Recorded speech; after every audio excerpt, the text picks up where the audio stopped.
Vamos a abrir nuestras Biblias, por favor, en la cita que hemos venido estudiando, que es la de Primera de Pedro 2, 11, 12.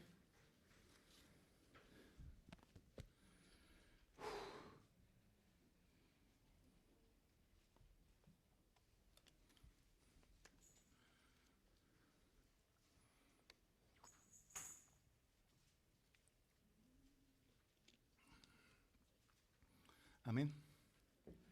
Que dice así: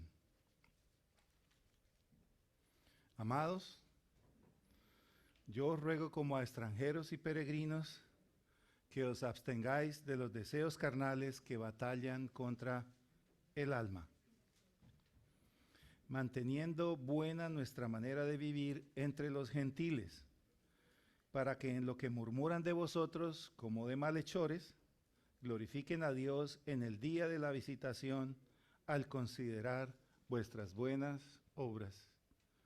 Amén.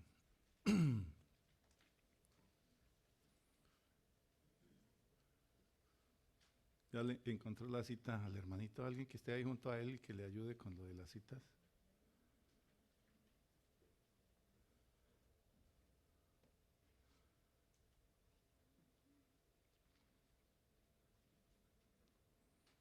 ¿Ya tiene la cita, hermano querido? Mire, y vamos a volver a leer para que usted sepa de qué estamos hablando, ¿ok? Segunda de Pedro 2:11 dice así: Amados, yo os ruego como a extranjeros y peregrinos que os abstengáis de los deseos carnales que batallan contra el alma, manteniendo buena vuestra manera de vivir entre los gentiles, para que en lo que murmuran de vosotros como de malhechores, glorifiquen a Dios en el día de la visitación al considerar vuestras buenas obras. Amén. Gracias te damos, amado Señor. Tú eres Dios todopoderoso, mi Rey. Tú eres el Santo de los santos, tú eres el Dios de Israel. Y no hay otro como tú. Estamos aquí delante de tu presencia, poniendo cada vida de cada uno de mis hermanos que están aquí en esta mañana. Yo te ruego, Padre Celestial, para que tu palabra caiga en la buena tierra y produzca el efecto que tú quieres producir, porque tú dices, mi palabra que yo envío no retorna vacía, sino que producirá el efecto que yo quiero que produzca. Tu palabra, que es como espada de dos filos, llega a nuestros corazones, penetra en nuestras vidas, transforma nuestros pensamientos. Por eso te damos gracias en el día de hoy por el privilegio que tenemos de estar congregados. En el nombre de Cristo Jesús, Señor nuestro. Amén y amén.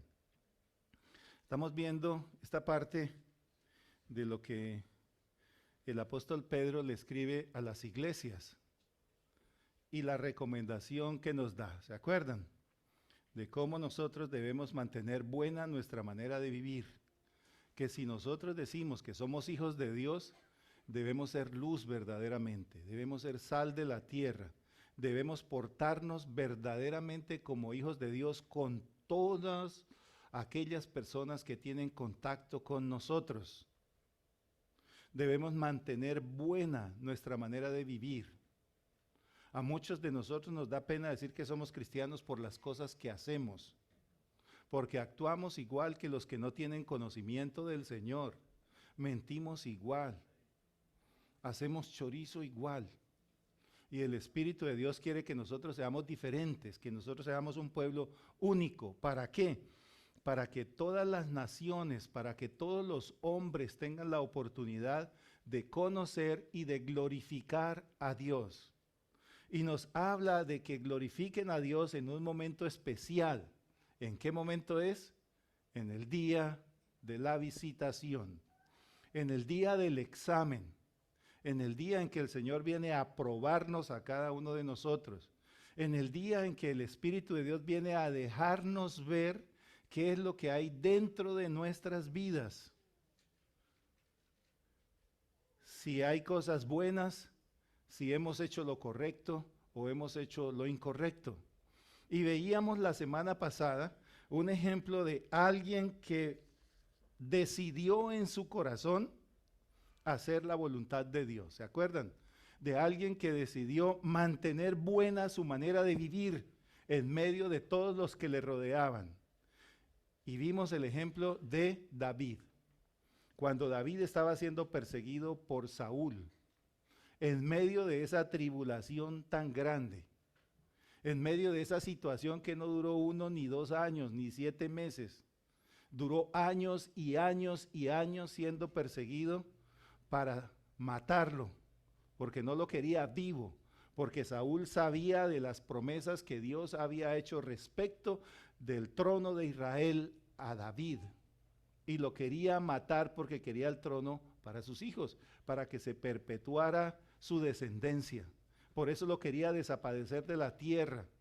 E inventó 1000 excusas para poderlo matar y le puso muchísimas trampas, y Dios lo libró de todas estas cosas. Y David veía esa situación de su vida de una manera diferente a como nosotros humanamente y racionalmente muchas veces las vemos, porque vio a Dios visitándolo en esa situación. Vio a Dios que vino a probarlo a él. Vio que Dios se le acercó para afinarlo como se afina la plata. Que en esa circunstancia lo que el Señor estaba haciendo era purificando su vida. Lo estaba descontaminando. Lo estaba formando a la imagen y semejanza de Jesucristo. Él no vio a Satanás. Él no vio la maldad de los hombres, aunque reconoce la maldad de los hombres. Pero él ve cómo esa maldad de los hombres, cómo todo lo que el hombre maquinaba en contra de él, él lo vio como el control de calidad sobre su vida. Y veíamos que David decía, en la noche me visitaste. En el momento en que yo no puedo ver, en el momento en que me es difícil caminar porque de noche no se puede ver el camino, no se puede ver la senda que nos ha sido trazada. Sin embargo, David decía, tú me visitaste de noche. Y no fue Saúl, no fue el ejército de Saúl el que me persiguió. ¿No fue tu pueblo que le decía a Saúl dónde era que yo estaba escondido? ¿No fueron todas las viejas de la corte que hablaban mal de mí a Saúl? Fuiste tú, oh Dios, el que me visitaste. Fuiste tú el que viniste a pasarme por medio de todas estas situaciones. Tú me pasaste por la adversidad, tú me perseguiste, tú me probaste mi corazón. A ver si nosotros podemos ver de la misma manera que en medio de todas las circunstancias que se levantan, de los encontrones, de los rifirrafes, de los problemas, de las peleas, si nosotros vemos a Dios probándonos y visitándonos en ese momento, o vemos al diablo, o vemos a nuestro enemigo, porque a nuestra manera de ver, todos tienen la culpa, menos yo. ¿Cuántos somos así? Es que yo la grité porque hiciste que yo te gritara. Yo te pegué porque tú hiciste que yo te pegara. ¿Han oído eso del síndrome del golpeador? Es que yo odio a mi mamá porque mi mamá hizo que yo la odiara. No, usted odia a su mamá porque su corazón es corrupto. Sencillamente así. Y Dios viene y nos pasa situaciones donde se manifiesta ese odio para que nos demos cuenta que hay cosas que nosotros tenemos que cambiar y quitar, porque si no, no nos podríamos llamar hijos del Dios de los cielos, porque no es un Dios de la tierra, aunque Él es el Dios de todas partes, de los cielos y de la tierra, pero es un Dios celestial, puro, perfecto, inmaculado, limpio, transparente, lleno de amor, de misericordia, de corrección, de castigo para nosotros también. Pero es un castigo que nos pasa por causa de su amor, como cuando nosotros encontramos a nuestro hijo haciendo algo incorrecto y queremos levantar un ser humano que le sirva a la sociedad y lo corregimos y le decimos eso no se hace así, y si tenemos que hacer un poco de cosas las hacemos porque tenemos que formar una persona correcta, recta. Amén.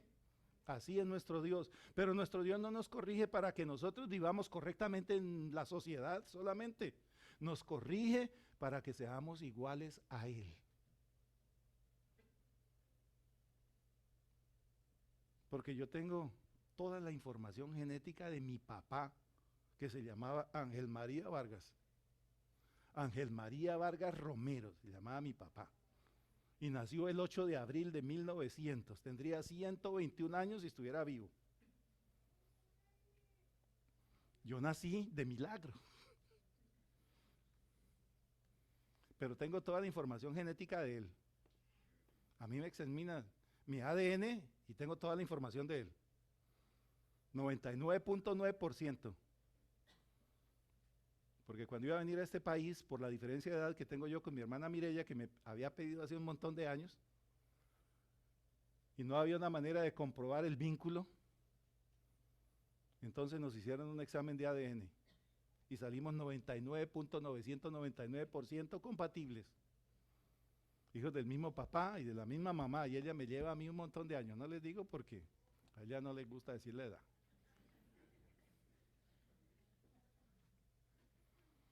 Así como yo tengo la información genética de mi padre, si yo digo que soy hijo de Dios, debo tener toda la información de Dios. Y si Él es santo, si yo digo que soy hijo de Dios, debo ser santo. Y si Él es puro, yo como hijo de Dios debo ser puro. Y si Él es transparente, yo como hijo de Dios debo ser transparente. Y si Él es limpio, yo como hijo de Dios debo ser limpio. Y si Él no dice mentiras, yo como hijo de Dios tampoco debo decir mentiras. Porque tenemos esa información de Él. Y Él nos está formando a su imagen y semejanza, hermanos.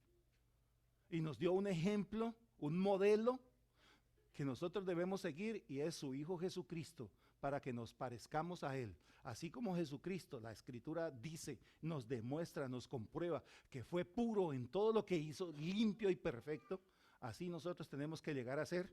Y para lograr eso, para quitarnos toda naturaleza contraria, Él nos pasa, nos examina, nos prueba en el día de la visitación. Amén. Y tiene que haber ese día de la visitación, porque nosotros deberíamos entender a través de su palabra cómo es que tenemos que portarnos. Y su palabra nos tiene que decir a nosotros si mis hechos diarios son correctos o no.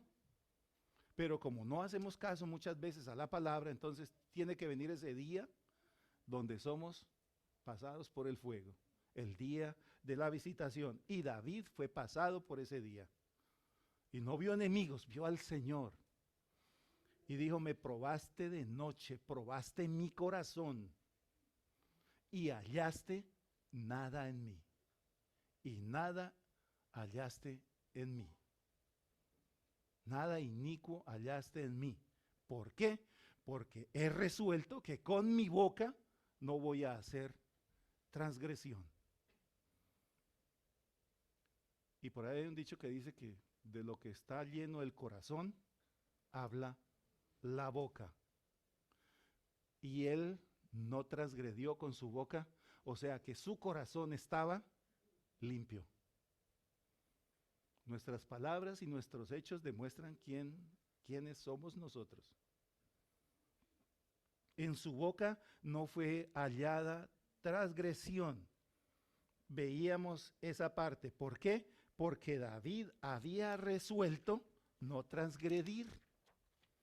David había resuelto hacer la voluntad de Dios. Y veíamos lo que esa palabra resuelto significaba, ¿se acuerdan? Que era planear hacer algo.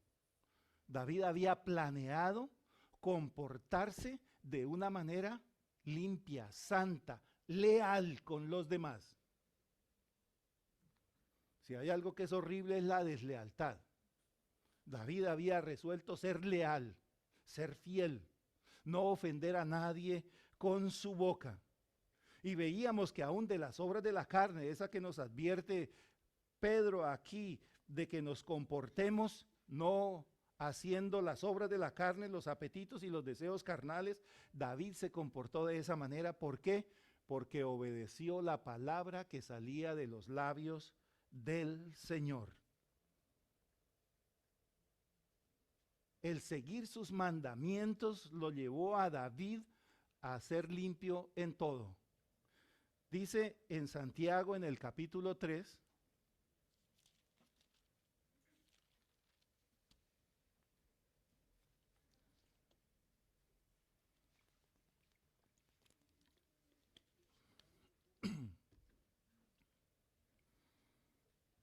Santiago capítulo 3.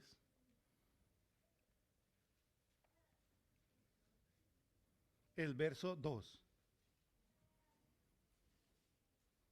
Amén.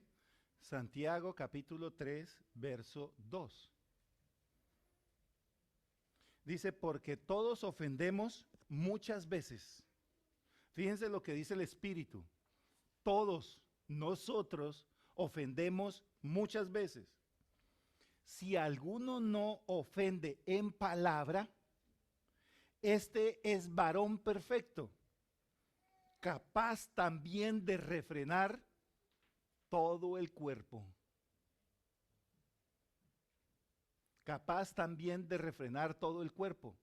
O sea que vemos que si David pudo refrenar sus palabras, no ofender a nadie de palabras, no transgredir con sus palabras, con su boca, también David pudo, en esa etapa de su vida que está hablando aquí, refrenar también todos los deseos carnales que batallaban contra lo que Dios estaba haciendo en su vida. Miremos eso, si yo no soy capaz de refrenar mi lengua, porque con la lengua es que nosotros hablamos y la lengua es la que movemos y articulamos para poder hablar y ofender a los demás. Si yo soy capaz de refrenar mi lengua, soy capaz de refrenar mi cuerpo en todo. Le puedo decir no a los apetitos de la carne, le puedo decir no a la lujuria, no a la fornicación, no al adulterio, no a la mentira, no a la envidia, no a un montón de cosas, a todo. Porque puedo refrenar mi cuerpo si tengo la capacidad para poder refrenar mi lengua. Y la lengua la podemos refrenar cuando nosotros ponemos en práctica la palabra del Señor, cuando la podemos someter, cuando la podemos sujetar. Como decía el apóstol Pablo, yo no corro a la aventura, yo corro de una manera cierta, certera, sabiendo dónde está la meta. Hacia allá me dirijo yo. Yo no salgo como loco con una venda en los ojos. No, yo sé a dónde voy. Y como yo sé a dónde voy y quiero la corona de vida, entonces yo golpeo mi cuerpo y lo pongo en servidumbre. Y ese de golpear el cuerpo no es lo que hacían los monjes en los conventos, de que llegaban y se cogían y se pegaban. No, eso no sirve para nada. Golpear el cuerpo es resolver, no ofender y no transgredir. Golpear el cuerpo es decir, mano que robas, no vas a robar más. Ojos que miran lo que no deben, no vas a mirar más lo que no deben. ¿Por qué? Porque mi Dios está conmigo. Porque el Señor me está fortaleciendo. Por eso tenemos que fortalecer nuestro hombre interior para que ese hombre interior domine nuestra carne. Porque esta palabra no es una fantasía y esto no es algo que no se puede practicar. Esto es practicable. Esto es una realidad. Esto es para el día de hoy. Para poder someter todas las cosas que se levantan en nuestra carne. Por eso dice, si no ofende, porque todos ofendemos muchas veces. Todos cometemos muchos errores. Todos transgredimos muchas veces. Todos cometemos faltas muchas veces. Está diciéndonos aquí el apóstol Santiago. Muchas veces nosotros transgredimos, nosotros faltamos. Y no solamente nosotros le faltamos a los hermanos, nosotros le faltamos al Señor. Nosotros erramos muchas veces. Todos nosotros, por la naturaleza humana que está en nosotros. Pero dice, si alguno no ofende, si alguno no falta, si alguno no comete errores, entonces dice, este es varón perfecto. Y perfecto significa alguien que está completo. Significa alguien que es maduro. Alguien que ha pasado todo su proceso, así como las manzanas que acabamos de cortar ahorita en septiembre. Muchos van a cortar manzanas, no van ni comen las verdes, ¿no? Sino las maduras, las que han vivido todo el proceso del sol, del agua, del clima, del calor, que han logrado su tamaño. y que cuando se comen son deliciosamente dulces. Entonces, el varón perfecto es el que ha completado su proceso, el que ha llegado al tope, al que se completó, al que quedó totalmente transformado.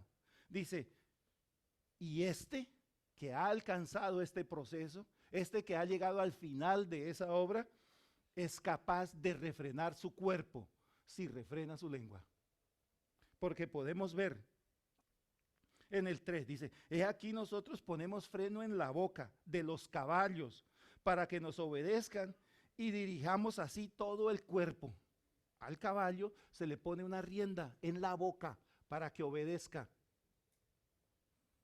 Y con esa pequeña rienda, con ese pequeño lazo o rejo, se puede dominar y manejar un animal que puede llegar a pesar 300 y 400 kilos. Una bestia.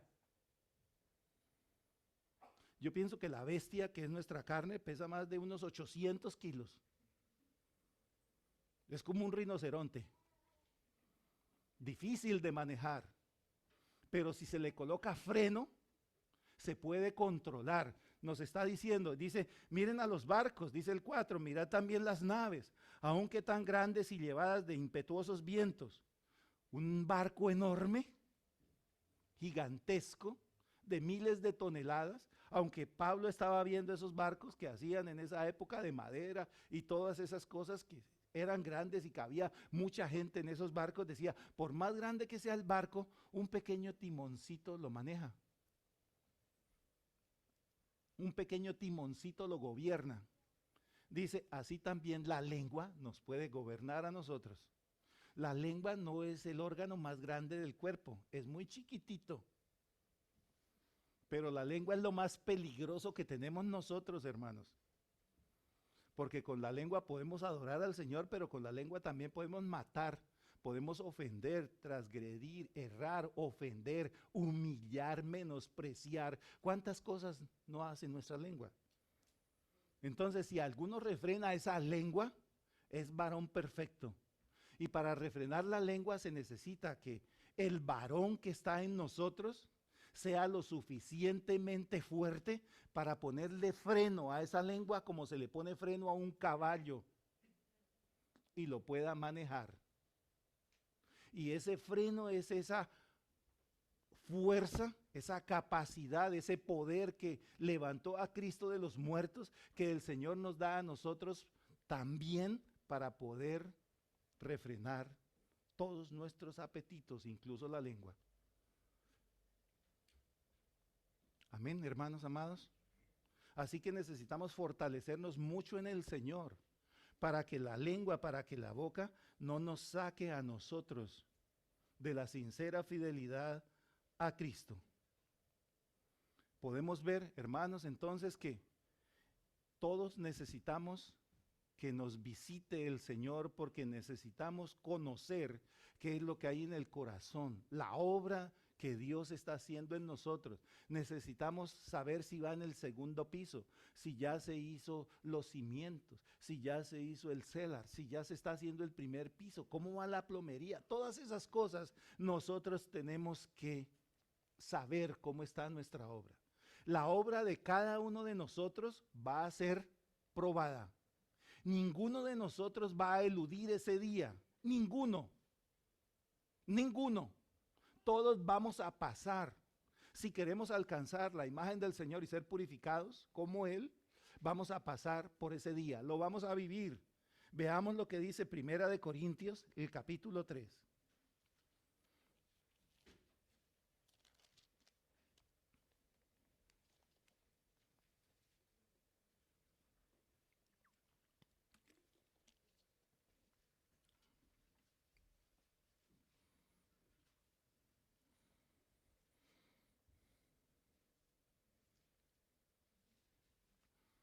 Vamos a ver desde el 11 en adelante, desde el verso 11. Pero Fancito, ayúdele ahí ¿cuál es su nombre, por favor, hermanito? Fabián, ayúdele a Fabián. Pásele su Biblia, que es mejor de leer. Eso es ser un buen cristiano. Pero ayúdele a encontrar. Ah, ¿ya se la tiene ahí? Mire el capítulo 3, el verso 11, ¿ok? Entonces dice, porque nadie puede poner otro fundamento que el que está puesto, el cual es Jesucristo. Y si sobre ese fundamento alguno edificare oro, plata, piedras preciosas, madera, heno o hojarasca, la obra de cada uno se hará manifiesta porque el día la declarará. Pues por el fuego será revelada y la obra de cada uno cual sea, el fuego la probará. Si permaneciere la obra de alguno que sobreedificó, recibirá recompensa. Si la obra de alguno se quemare, él sufrirá pérdida, si bien él mismo será salvo, aunque así como por fuego. Si nosotros leemos toda esta cita, vemos que ese día, porque dice la obra de cada uno será manifiesta, porque el día la declarará. El día. En ese día de la visitación, cada uno sabrá, se manifestará por esa visita realmente qué hay en nuestro corazón, qué tanto hemos aprovechado el tiempo, qué tanto hemos edificado cada uno de nosotros. Amén, porque nos dice que todos tenemos que edificar sobre un fundamento que el cual es Jesucristo. Jesucristo es la piedra sobre la cual se edifica, se construye mi iglesia. No es Pedro, es Cristo la piedra, el fundamento sobre el cual se sobreedifica. Entonces dice que cada cual debe ver cómo sobreedifica. Cada uno mire cómo sobreedifica. Cuando nosotros estamos edificando o queremos hacer una casa, ¿qué debemos hacer? Uno la puede hacer, ¿cierto? Bogotá es una ciudad que está distribuida por estratos. El estrato 1, que son los pobres, y hasta el estrato 6 y 7, que son los que están por encima del bien y del mal. Pero uno mira que las casas de los pobres cuestan más en cuanto a materiales de construcción y un poco de cosas que las casas de la gente que tiene con qué pagar un arquitecto. Porque el pobre edifica como a él le parece. Mija, me llegaron las cesantías, me llegó la prima, hagamos una pieza allá atrás. Y van a hacer una pieza. Y echemos una plancha. Cuando usted se da cuenta es una casa sin luz que da miedo entrar, un poco de cosas. Y que vale un montón de dinero. Por todo lo que le invierten. Si usted le paga a un arquitecto le hace algo funcionable, como dicen que fluye, y le sale hasta más barato. Pero ¿qué utiliza entonces? ¿Qué le da el arquitecto para que usted haga su casa? Planos, ¿correcto? Los blueprints o los plans, lo que usted quiera. Hay un plano, amén. Recuerda que nosotros veíamos que David había resuelto en su corazón no transgredir. Y veíamos que la palabra resolver o resolución significa planear, ¿correcto? ¿Cómo tenemos nosotros el plano sobre el cual vamos a edificar? ¿Cuál es el plano que nosotros tenemos para levantar el edificio, amados hermanos? Veamos que cuando Moisés subió al monte, después de que el pueblo transgredió y adoró el becerro y rechazó la sangre del cordero y quedó expuesto a destrucción porque se salió de la cobertura que tenía el Señor sobre ellos, representada en esa sangre de ese cordero que mataron la noche que salieron de Egipto. Cuando ellos levantan el cordero, transgreden y se salen de debajo de la protección de la sangre, símbolo de la sangre de Jesucristo, y quedaron expuestos a ser destruidos. O sea que ya Dios no podía habitar con ellos. Entonces David sube al monte, y en el monte la misericordia de Dios se manifiesta, y para poder seguir con el pueblo de Israel, entonces le da un diseño. Un plano a Moisés, perdón. El plano del tabernáculo. en el cual Él se manifestaba desde el propiciatorio que estaba en el lugar santísimo, y Moisés construyó el tabernáculo conforme al modelo que Dios le dio. Si ustedes ven, creo que es en Primera de Crónicas, el capítulo 29, cuando David estaba ya viejo, que empieza a entregar, a hacer el empalme del gobierno de Israel con su hijo Salomón, le dice que haga un templo. Y dice que lo haga conforme al diseño que Dios le dio. O sea que Dios ha estado detrás de todos estos diseños. Ha sido Dios el que dio el diseño del tabernáculo. Dios le dio a David el entendimiento para poder hacer el diseño del templo y hacerlo conforme Dios quería que se hiciera. Ahora, ¿cuál es el plano que nosotros debemos seguir para que el diseño del edificio que se está construyendo en nosotros, que cada uno de nosotros está mirando cómo se edifica, debemos seguir? ¿Tenemos ese plano? ¿Hemos planeado? ¿Conocemos nosotros a través de las escrituras qué es lo que Dios nos está demandando que debemos hacer? Porque ese edificio que tú estás construyendo y que yo estoy construyendo, mañana va a venir el inspector en el día de la inspección y va a decir si está correcto o no. Y si usted puso el gas con tubería de PVC, le va a decir, tumbe esa vaina. Disculpen mi expresión colombiano pachuna. Le va a decir, tumba eso que construiste. Porque eso es peligroso, eso no se puede hacer. O estas medidas no están de acuerdo a lo que me dice aquí el plano.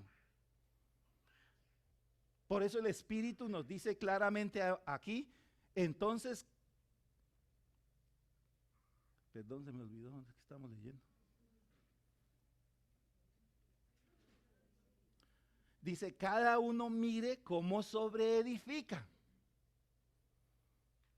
Cada uno mire cómo sobreedifica. No podemos sobreedificar como a mí me parece. No podemos vivir como mi razón me dice. Porque si nosotros seguimos viviendo como vivíamos antes de conocer al Señor, quiere decir que en mi corazón no ha habido ninguna decisión, ninguna resolución, y que yo estoy construyendo no de acuerdo al plano, sino que estoy construyendo de acuerdo a lo que a mí me parece, viviendo el Evangelio como a mí me parece.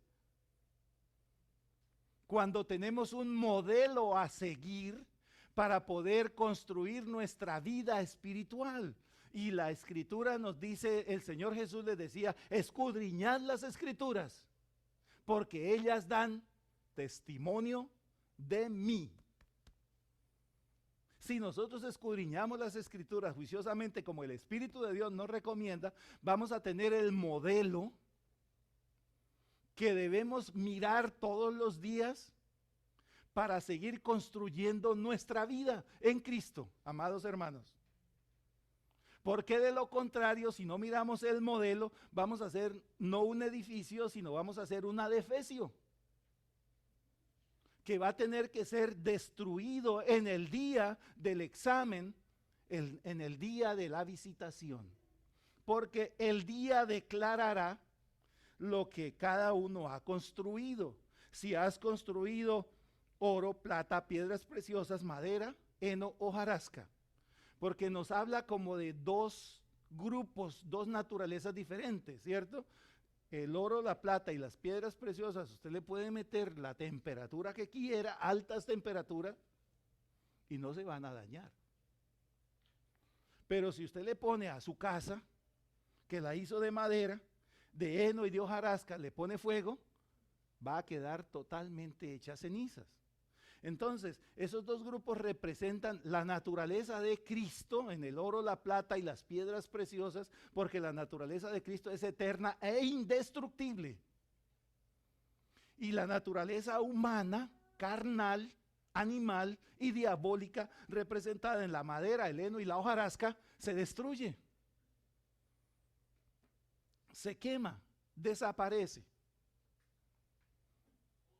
Entonces, ¿hasta qué punto yo me estoy sujetando a la voluntad del Señor, al modelo que Él me da, para que yo no sufra ninguna pérdida y para que no invierta dinero y tiempo en algo que no me van a aprobar?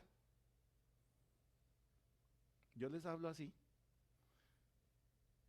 porque estoy viendo todo eso hoy en día, ¿no? Cómo se hace, qué toca hacer y un montón de cosas, y lo caro que sale, como para hacer algo incorrecto. Entonces, hermanos, si nosotros edificamos madera, heno, hojarasca, significa que yo estoy viviendo de acuerdo a como mi razón me parece. Yo vivo el evangelio de acuerdo al evangelio que yo me inventé, no al evangelio que fue dado desde los cielos. Nos fue revelado este evangelio. Y que tuvo que venir Cristo y morir en la cruz del Calvario para mostrarnos a nosotros cuál era el ejemplo de vida que nosotros debemos seguir. Si yo vivo el evangelio de acuerdo a mi razón, estoy haciendo que el sacrificio de Cristo no valga nada, porque ¿para qué vino Cristo a morir y mostrarte a ti una manera de vivir cuando nosotros decidimos vivir como queramos? Estamos siendo rebeldes delante de Dios. Entonces miremos cómo se construye. Dice, la obra de cada uno se hará manifiesta porque el día la declarará. El día, la luz la va a declarar. Acordémonos que la luz vino a este mundo y los hombres lo rechazaron, porque él a lo suyo vino, pero los hombres lo rechazaron. Dice, porque el día la declarará, pues por el fuego será revelada. Entonces, cuando venga el fuego, nos va a mostrar si nosotros edificamos oro y plata, porque va a resistir y va a quedar ese metal, o si edificamos hojarasca. Y acuérdese que ese fuego viene a probar ¿qué? ¿Qué le fue probado a David? El corazón. Y en el corazón están los sentimientos, las emociones, los pensamientos, todas esas cosas están en nuestro corazón. O sea que la tribulación, en el momento de la prueba, va a probar nuestro carácter. Porque muchos tenemos hijos y nuestros hijos pasan a veces por situaciones difíciles y uno siente que se muere y se murió. ¿De qué estaba hecho usted cuando Dios vino en su día y lo probó a través de sus hijos? Y yo digo los hijos, la mamá, la familia. ¿Por qué? Porque las cosas más difíciles que nosotros vivimos, los momentos más terribles que nosotros vivimos, son aquellos donde nuestros sentimientos están involucrados. Que lo echaron del trabajo, que se le cayó la casa, tranquilo, Dios dio, Dios quitó, pero si le tocan a un hijo, me voy a morir, no voy a poder soportar.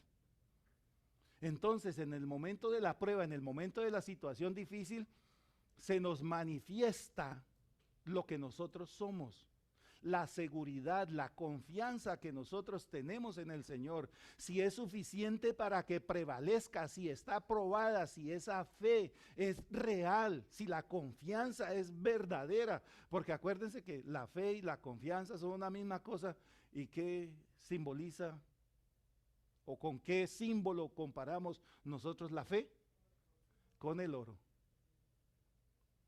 Por eso nos está diciendo, si alguno edificó oro,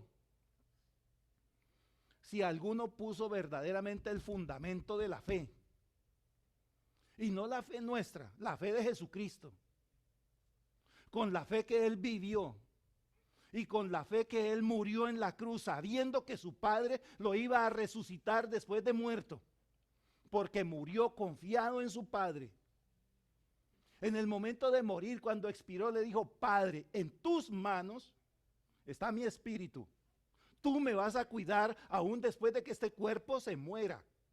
Y tú me vas a levantar de los muertos para certificación y testimonio de todos, de que yo soy tu hijo y de que tú me enviaste a mí para que les predicara un evangelio de verdad, un evangelio de vida, un evangelio que les va a cambiar la manera de vivir, que nos va a dar una mejor calidad de vida. Una vida en paz, una vida segura, bajo la sombra del Altísimo. Entonces se necesita esa fe, que nuestra vida también está en manos de Dios y que Él va a cuidar de nuestra vida. Y que si nosotros hacemos su santa voluntad en el día postrero, también nos resucitará juntamente con Cristo. Y viviremos una eternidad con Él. Y vamos a ser glorificados tanto como fue glorificado Cristo, porque Cristo es nuestro hermano mayor y dice la palabra que Cristo fue glorificado en grado sumo. A nadie se le ha dado la gloria que se le dio a Él. Y se le dio el señorío, el gobierno y la autoridad sobre todo lo creado. Y nosotros vamos a estar en Él. Así que el premio no va a ser cualquier cosa. Es algo de lo que nosotros tenemos que valorar, evaluar, pensar. A ver si vamos a obtener o estamos obteniendo ese premio que Él nos quiere dar. Y dice que también va a ser probada la plata, nuestra justicia. Realmente para nosotros ha sido suficiente la justificación que nos dio Jesucristo cuando murió en la cruz del Calvario, cuando aceptamos su sacrificio y su santísima y purísima sangre cayó sobre nosotros y nos limpió de todo pecado. ¿Estamos seguros de eso, hermanos? De que fue suficiente ese sacrificio para limpiarme a mí de todas las inmundicias y de todas las cosas incorrectas y de las depravaciones que hubo, y que ahora en Él soy limpio y que todo eso me fue perdonado. ¿O tengo yo que ayudarle? ¿O tengo yo que establecer mi justicia también? Como el fariseo. ¿O tengo que circuncidarme mi prepucio? Porque el corazón sí tenemos que circuncidárnoslo todos. ¿Estamos plenamente seguros de que eso fue suficiente para que descansemos en Él? Porque Él pagó el precio de nuestros pecados. Él pagó en la cruz del Calvario mis deudas. Porque el que tenía que morir en la cruz del Calvario era yo. Lo que pasa es que si yo hubiera muerto con todo ese montón de pecado encima, me hubiera ido para el infierno eternamente y para siempre.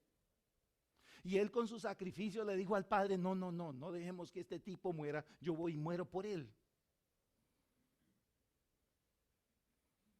¿No es esa una demostración de amor? Que estando nosotros muertos en nuestros delitos y pecados, Él murió en la cruz por nosotros para librarnos del castigo. Eso es muy bello, hermanos. Eso es muy bello. Y si nosotros valoramos eso todos los días, tendríamos razones para adorarlo, para glorificarlo, para agradecerle y para perdonarle a todos los que están a mi lado las transgresiones y los errores y las cosas que haya hecho en contra mía.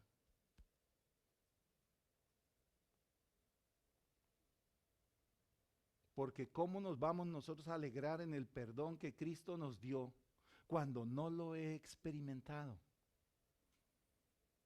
El día que yo experimente el perdón que Dios me dio en la cruz y que me ve hoy inocente delante de Él, no porque yo haya hecho algo, yo también voy a poder perdonar de la misma manera a todos los que me han ofendido, a todos los que han dicho algo contra mí. Hermoso esto, hermanos. Por eso, mire cada uno cómo sobreedifica, oro o plata. ¿Estás realmente seguro de esa justificación? Porque la plata es símbolo de la justicia de Dios. O piedras preciosas.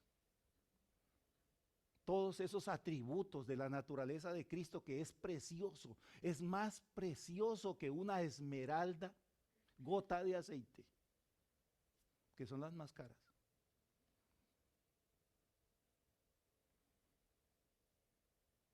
Es más precioso que los rubíes, que los diamantes, que cualquier cosa. Porque todo eso se acaba y se queda acá. Usted se muere y sus anillitos con esmeraldas que le ponen ahí en el cajón así, cuando lo van a meter allá el sepulturero se los quita.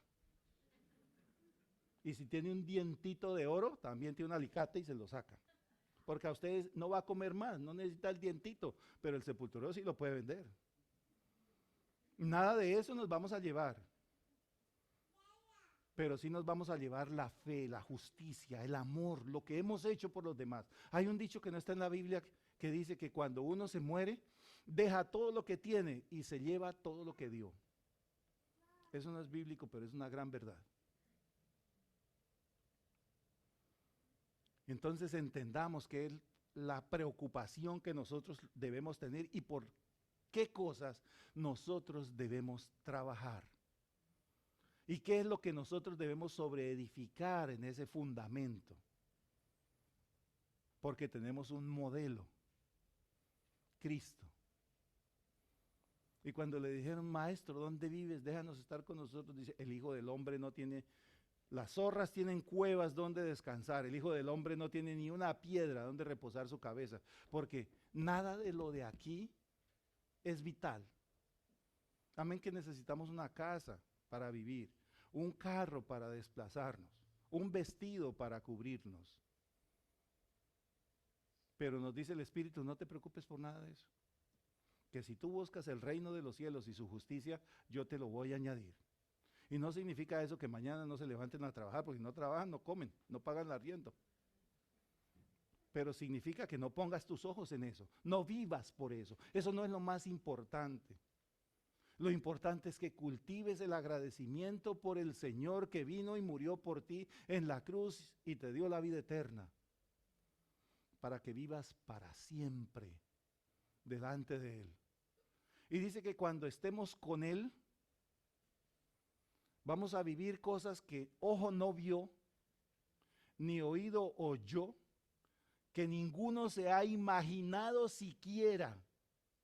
Ni siquiera se ha imaginado, porque no forma parte de nuestra realidad de la vida diaria,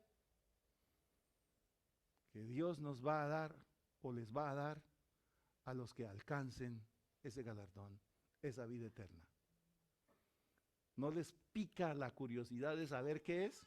Pórtese bien y verá que se va a dar cuenta qué es cuando Dios los llame a su presencia.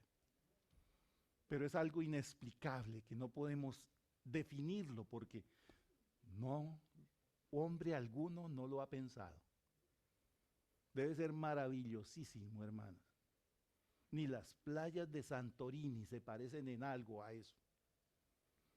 Mejores son las de Santa Marta. Son mejores que Punta Cana, ¿no? Tiene que ir.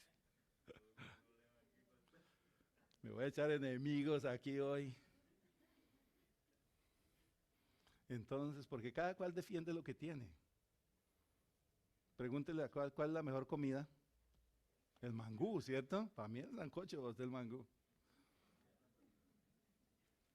Cada cual lava sus trapitos y los defiende. Entonces, hermanos, miremos que ninguna de las cosas que uno pueda decir aquí, anhelar, lo mejor, la vamos a recibir porque vamos a recibir algo eterna e infinitamente superior. Amén. Cada uno mire cómo sobre edifica. Y entonces dice, si permaneciere la obra que de alguno, porque el fuego la prueba, si permaneciere la obra de alguno que sobre edificó, recibirá recompensa. Porque es grato darse uno cuenta de que no ha perdido el tiempo.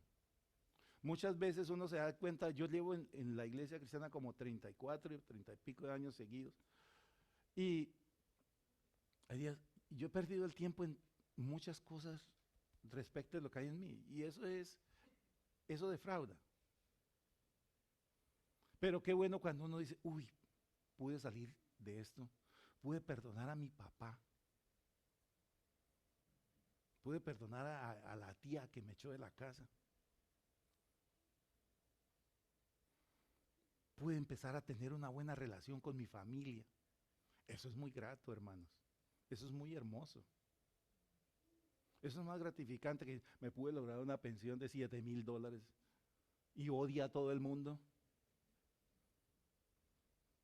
Entonces, si permanece la obra de cada uno que sobreedificó, recibirá recompensa. Si la obra de alguno se quemare, dice, él sufrirá pérdida, porque perdió tiempo, perdió un montón de cosas. Si bien él mismo será salvo, aunque así como por fuego. Y aquí vemos que el día de la visitación, el que viene a visitarnos es Cristo. El Señor es el que nos viene a visitar. Porque sea que tu obra permanezca, o sea que tu obra se queme, en Cristo vas a tener la oportunidad de volver a edificar de una manera correcta y vas a ser salvo. Porque Él viene a salvarte. Esa prueba que Él nos trae a nuestra vida no es para destruirnos, es para destruir lo inicuo, lo antagónico, lo que sobra, lo que impide que tengamos una comunión correcta con Él. Y para que si nosotros nos damos cuenta de que hay muchas cosas de esas en nosotros todavía, las quitemos y edifiquemos lo correcto, de acuerdo a lo que Él quiere, para poder alcanzar esa eternidad con Cristo. Es su misericordia la que viene a probarnos. Es su misericordia la que nos pasa por los momentos difíciles, cuando pensamos que todo se acabó, cuando pensamos que Él ya no está con nosotros, que me odia, que Él sí oye a Perafán, pero a mí no me oye por nada. Todo lo que Perafán le pide, todo se lo da. Mire, tiene casi 90 años. Pero a mí no. ¿No será que estamos pidiendo mal? ¿No será que estamos pidiendo para deleites y pasiones y todas cosas de la carne? Porque dice que todo lo que le pidamos de acuerdo a su voluntad, Él nos lo va a dar, hermanos. Entonces examinemos, miremos, porque en esta época yo creo todos hemos sido probados. Miremos qué resultó de esa prueba, de esa situación mundial, de eso de lo que ninguno se ha podido escapar, porque yo los veo aquí todos con su mascarita. O sea que todos vivieron lo mismo, o todos estamos viviendo lo mismo de todos. ¿Qué nos dejó como resultado eso, hermanos? ¿Qué nos dejó como resultado?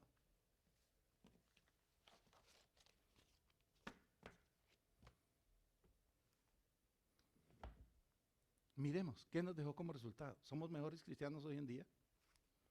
¿Nos dimos cuenta que la vida es como un soplo?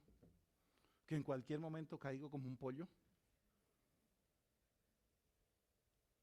¿Y que tengo que establecer una mejor relación con Dios? ¿Y que tengo que día tras día estar preparado? Porque se fueron muchas personas, muchos allegados a nosotros. De un día para otro, ¡pum!, se le dan al hospital y después al entierro, y ni pudimos ir al entierro. En esta pandemia se fue un gran amigo mío, un hermano, y se fue un primo mío que era como hermano, nos criamos juntos, de la misma edad mía, 35 años, jóvenes.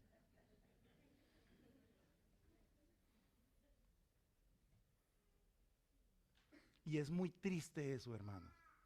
Y eso me hizo a ver, si ellos con la edad que yo tengo, con mis 61 años, se fueron así de fácil, yo me hubiera podido ir porque a mí me dio esa cosa. Gracias a Dios no me di cuenta, porque donde yo me hubiera dado cuenta que tenía eso, tal vez me medio muero yo sin necesidad. El virus no me mata, pero el miedo sí. El miedo me mata. Pilar decía cosas que a mí se me han olvidado. Si a mí me llega a dar el virus, me muero, decía Pilar. Que yo decía eso. A mí ya se me olvidó, pero ella me lo recuerda porque ella me acuerda todas las cosas malas que yo hago. Entonces, ¿qué nos dejó este tiempo? Fíjense todas las ideologías que salieron, que nos dividieron, cuando nosotros somos hermanos en Cristo, hijos del Dios viviente. Estamos sentados en el mismo trono. ¿Nos va a dividir cualquier cosa? No, hermanos, no. Nosotros somos uno, como esta mano, como este puño. Nada nos puede separar porque el amor de Cristo está en cada corazón. Miremos lo eterno, no miremos lo de acá. Valoremos lo que Dios está haciendo en nuestras vidas. Y sobre todo valoremos a cada uno de esos seres maravillosos que Dios ha puesto a nuestro lado para compartir nuestra vida, que se llaman hermanos en Cristo. Que lo más bonito de venir aquí a adorar al Señor no es tanto en sí adorar al Señor,